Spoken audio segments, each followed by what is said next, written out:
ายดีทุกคนวันนี้เราเอามาหน้าเราจะทำอะไรคุกกี้ล้อทุกคนแต่ค่อยสิไปอันเบิ่งคนดำหน้าผู้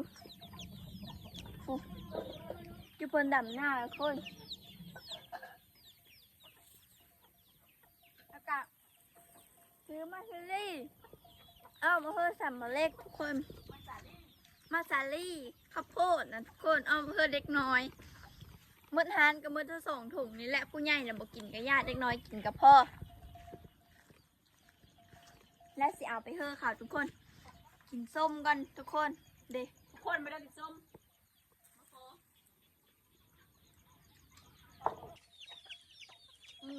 ข้าวอันนี้ก็คือลุงทุกคน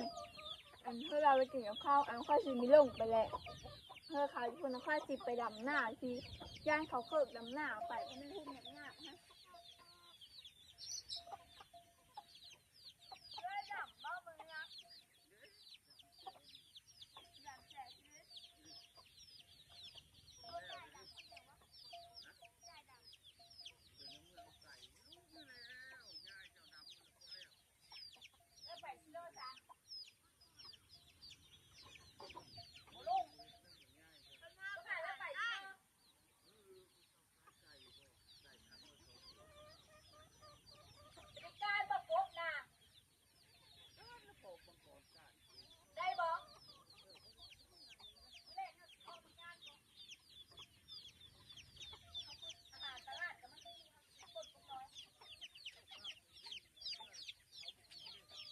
นี่ทุกคนค่อยสไปพูดทุกคนค่อยสไปลำหน้าน้ำแม่ไอ้มังกรเข้ากับคืออันนั้นคุจิรอลำหน้าเขาไม่ค่อยมีเก็บเคินมากมือหักมากแต่อันหักมากตอนค่ำๆที่ทุกคนเลยไม่ได้อันเก็บเคินมาลำหน้าจะเจอไปทุกคนเราจะลงไปทุ่งนากันทุกคนก็ยังไปหอดบ้านแม่แอมก่อนดำนะพอดีค้ำเลยทุกคนกาหน้าคอยกันอีประมาณจะคิดนึงจักก็พอได้ดำแล้วทุกคนเลย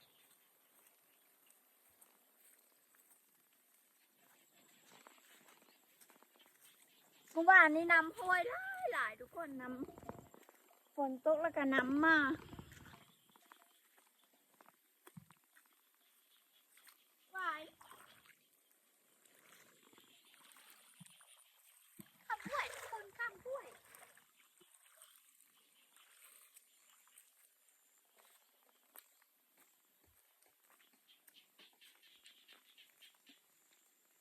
ไปลงดับหน้านะอัมพานกกาเสียวอยู่ทุกคนไปกันนกกา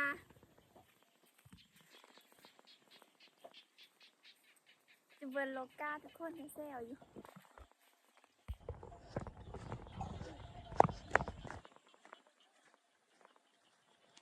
โอ้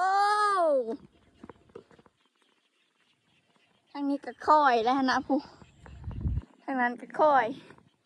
ทางนี้ก็ค่อย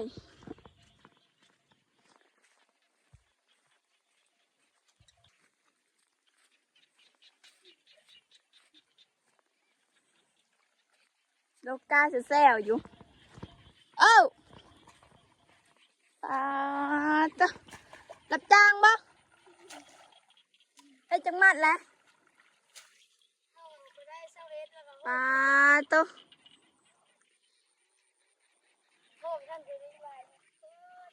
โลกาอีลาได้จังมัดอีลานะ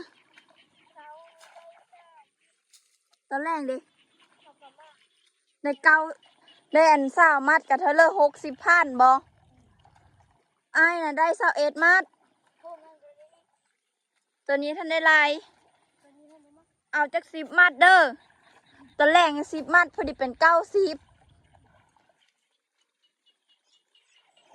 มัดหนึ่ง3,000ไอ้ก่อนได้จังมัด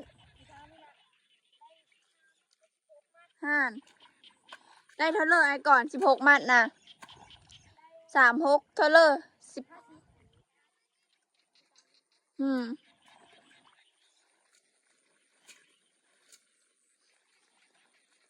ไอ้ก่อนส่งแม่พระเจ้าก็รับจ้าง แม่ก็แม่สิอยู่ฉันอยู่กับยายฉันหาเงินบ่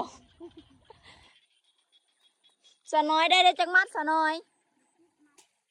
มื้อนี้ได้10มัดดีได้30,000เลยเด้สาวน้อยนะเอาลกเก่งได้เอาเพิ่มมันทอดผู้30มัดเด้อบุกเด้อผู้ละ90,000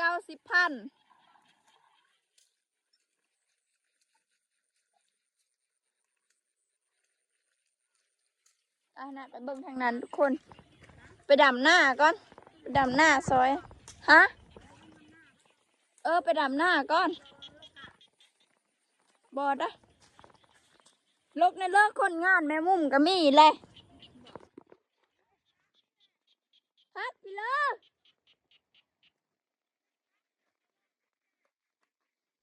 ได้พักมาเลิกจำแจ้วบ่ไอ้บ่อยมือแล้วทุกคน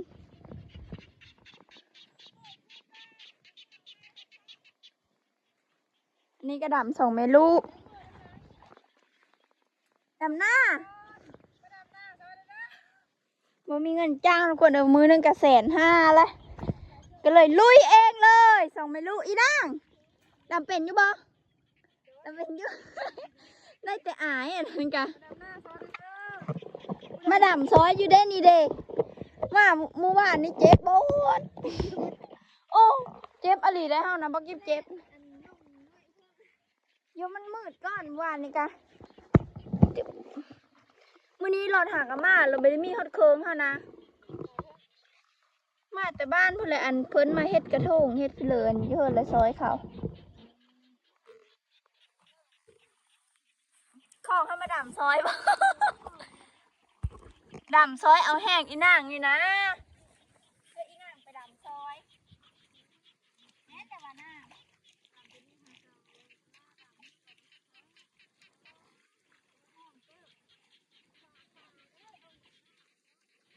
โลกวันนี้ไม่มีโคงไอ้แล้วดำบนหน้าโอ้แล้วมันไม่มาดำหน้าหนูนายแหละไปเอา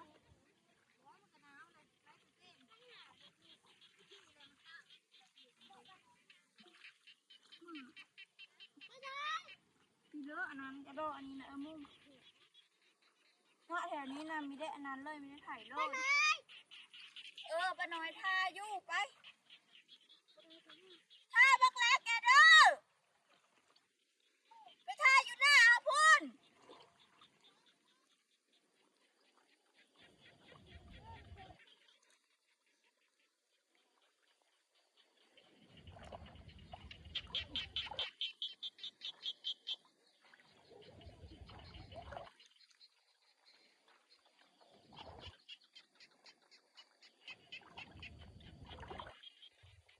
ฝนมาเลยอุกมาเลย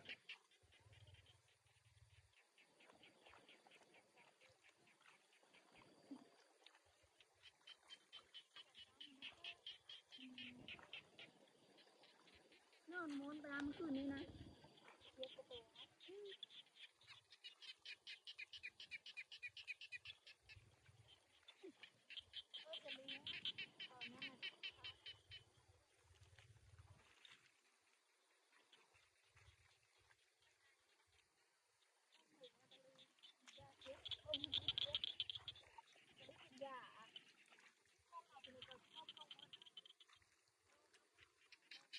เจ็บอันนี้เราฮะนะ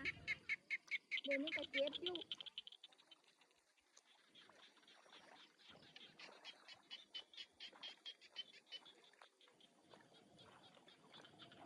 แข่งเด้หน้าเพื่อนนะ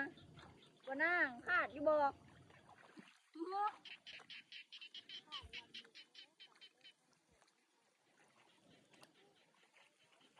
ก็เด้อหน้าไม่ได้ขาดหน้ารถดอก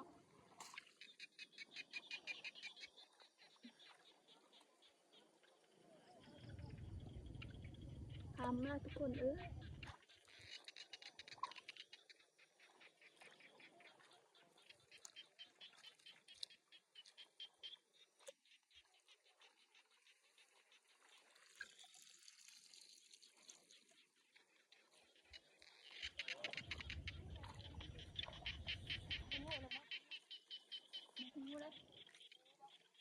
รู้ทำไม่ได้จ่ายข้าว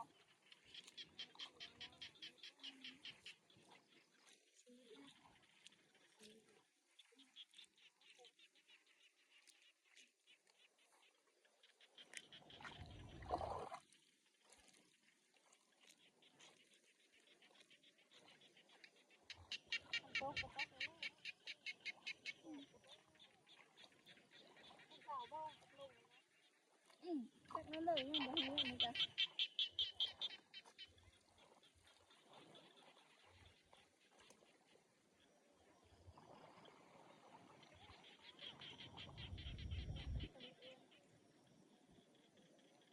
เพิ่ม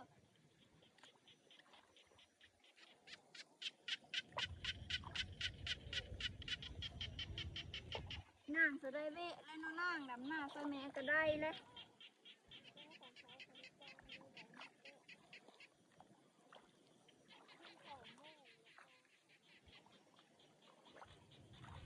มันอายถ้าจะได้แต่รับจ้างเงินจะอ่านแม่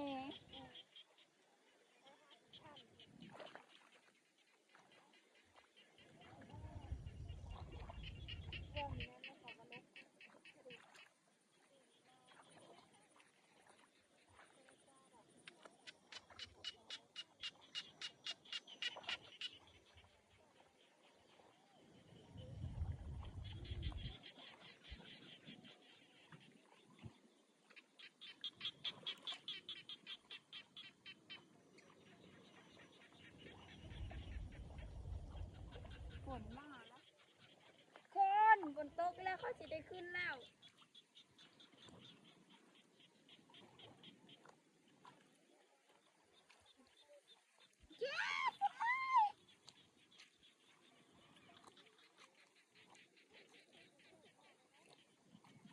ไปนั่งปุ๊บ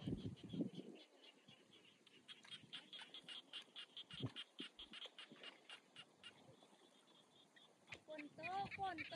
กรีบเอามุม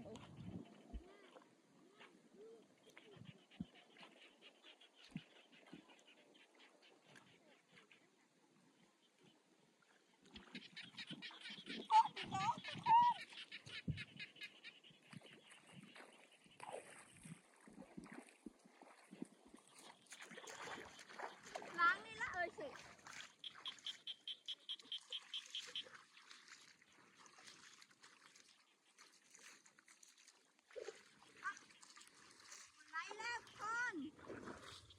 ทุกคนเข้ากับคุจิรอฝนตกไล่ทุกคน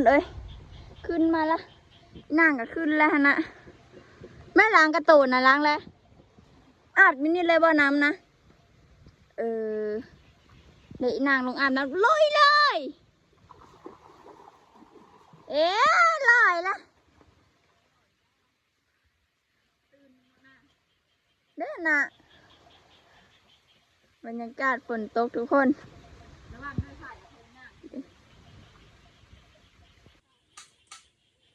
อย่าลก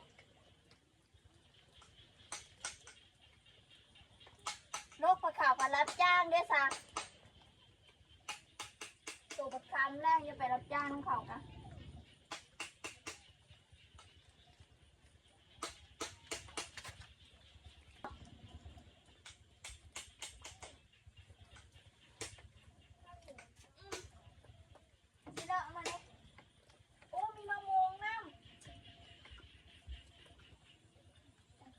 กินบ้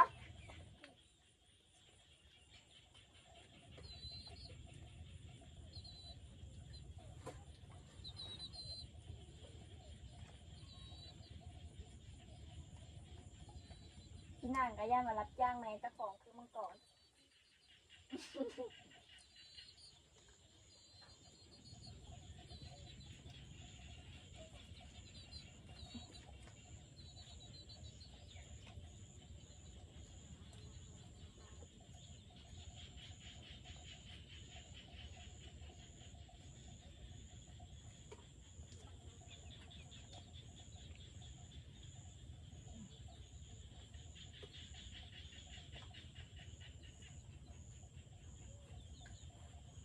ทุกคนเฮกะจีเฮ็ดข้าวจี่ข้าวปิ้งเนาะนางอยู่ไฮอยู่หน้า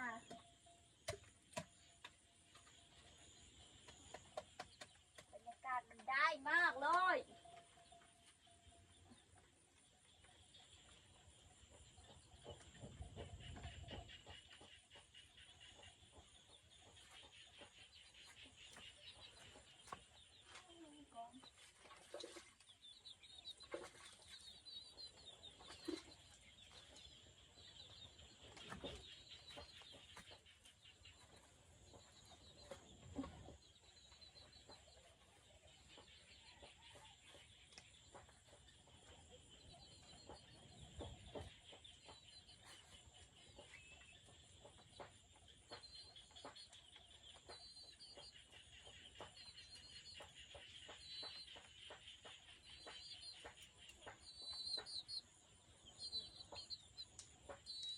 เอามากินด้วยนะ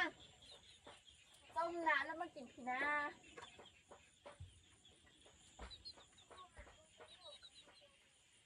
โอ้ยแก้วอีนางเฮ็ดกระแซบอยู่เด้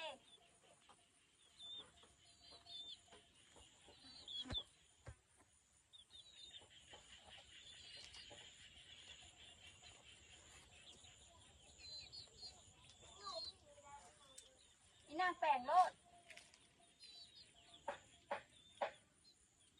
แปลงแซ่บๆเด้อแปลงแก้ผงก็ได้นาง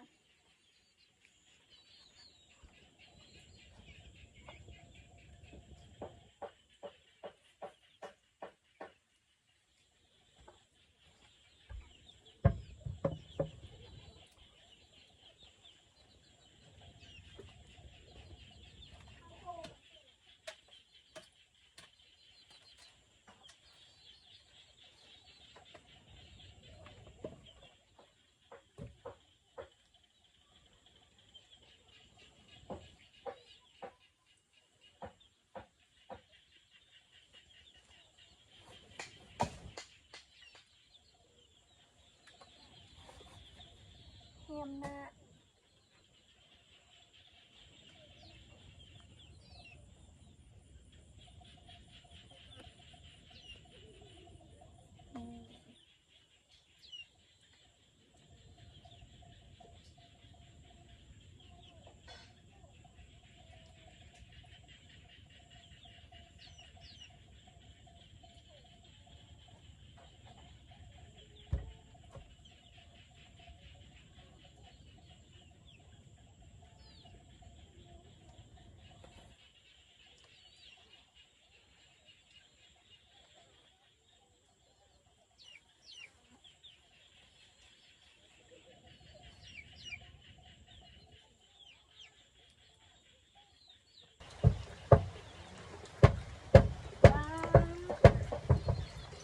แซ่บๆด้วยนาง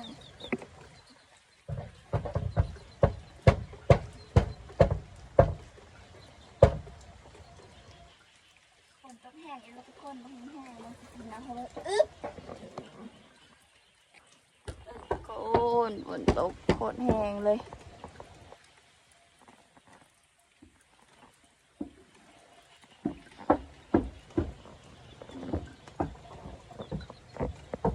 โคนบรรยากาศ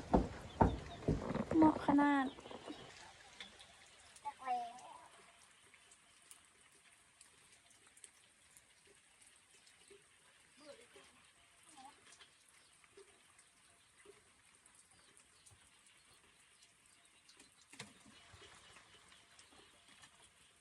เอามาจี้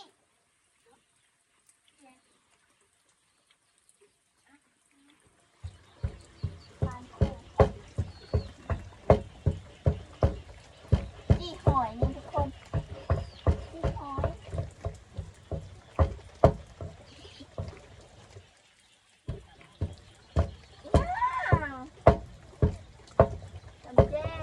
มะม่วง มันไม่โง่หรือพิษนะ อะไรแหละ โง่ข่าวอีป้าไม่รู้ด้วยป้าผมรอดเลยจะพูดอะไรไม่รู้ ก็ใช้ของธรรมชาติ โอ้โง่ข่าวโง่นั้นง่ายอย่างนี้ นี่ทุกคนอร่อยนะน้ำชุกก็ได้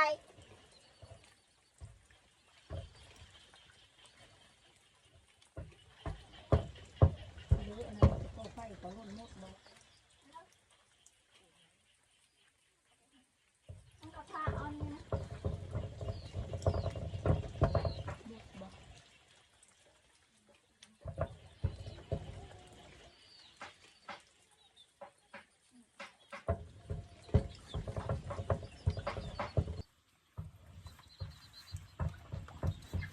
นี่ทุกคนสุกแล้วทุกคนน้ำแล้วแหละยังมีแหละอยู่บ่มากินไหมนี่นะนั่นไปกินในเถิงบ่น้ำเถิงกับเถิงเดี๋ยวปะเอ้ยเอามากินในเถิงคนเอากินในเถิง ตู้ก็ห่อนะเอาไว้ที่หลัง มันเที่ยงก่อนทุกคน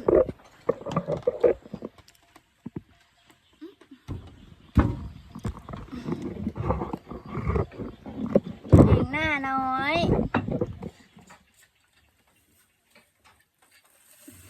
นี่มันจะแซ่บอะไรนี่เถอะ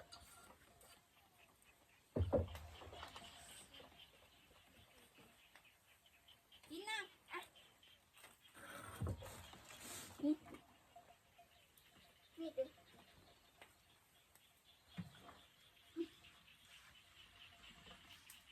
มาทุกคนมากินน้ำอีนางอ่ะปัดเลยลุยเอาทางเลยเอาเลยบอกอ่ะเลยสิเลยนี่อ่ะปั่นเป็นคนละครึ่งคน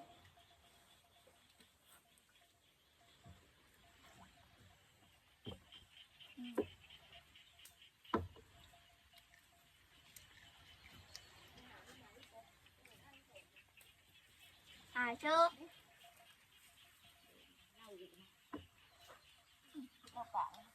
มองมองอะไรมั้ง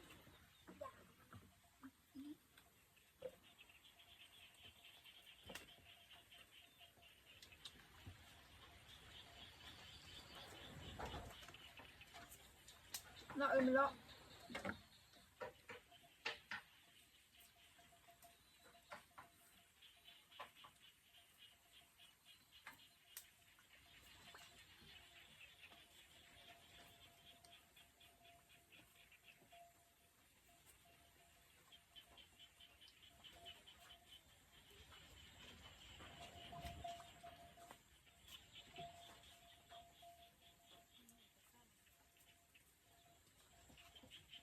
กระต่ายสิเด้อ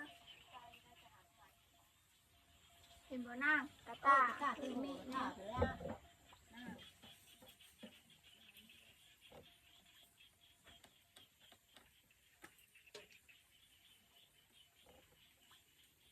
มือเอ้ยมอมเลยดำอันนี้ฮันเดเห็ดเจ้า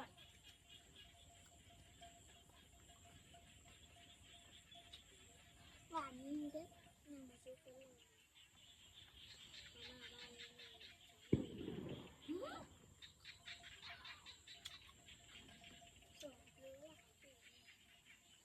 เขายิ่ง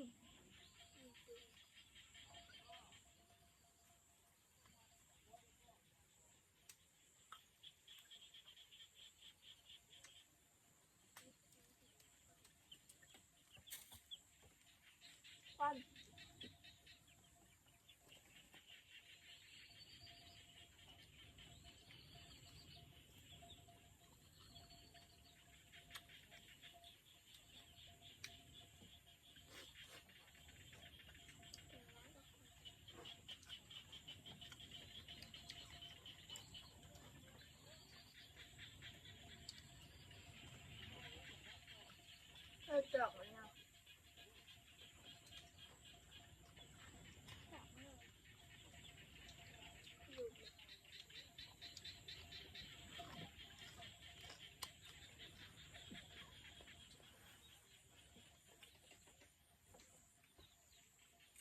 เห็นปะจอกแล้ว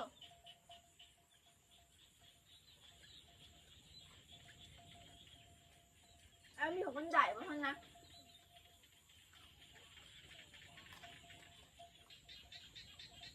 ไม่น่ามีกลิ่นน่ามีกลิ่นเพิ่นยันนำเฮ้อทุกคนท่านนะเพิ่นยันนำเฮ้อ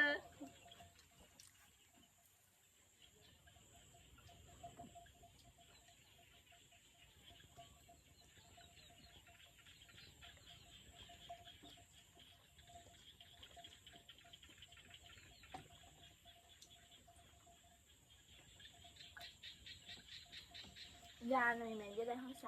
บาทแล้วหลายแม่เก้าชี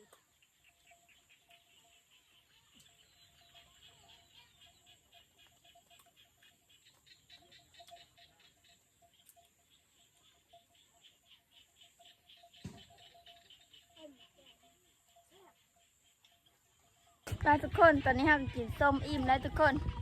เราจะไปทุ่งนาเราจะไปโลกาโยโยฝนแล้วเราจะลงโลกาไป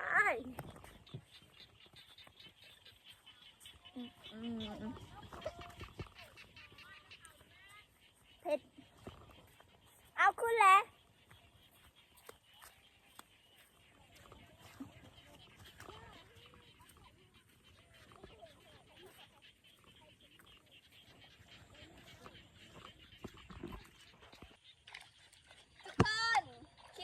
ขอจบเพลงแค่นี้ด้วยทุกคนซอยสีลงโลกาซอยเข่าก็น้อยนึงแล้วก็คำกะคลิปหน้าจังว่ากันไว้ด้วยทุกคนฝากกดไลค์กดแชร์กดติดตามนะทุกคนบ๊ายบายบ๊ายบายไปโลกากัน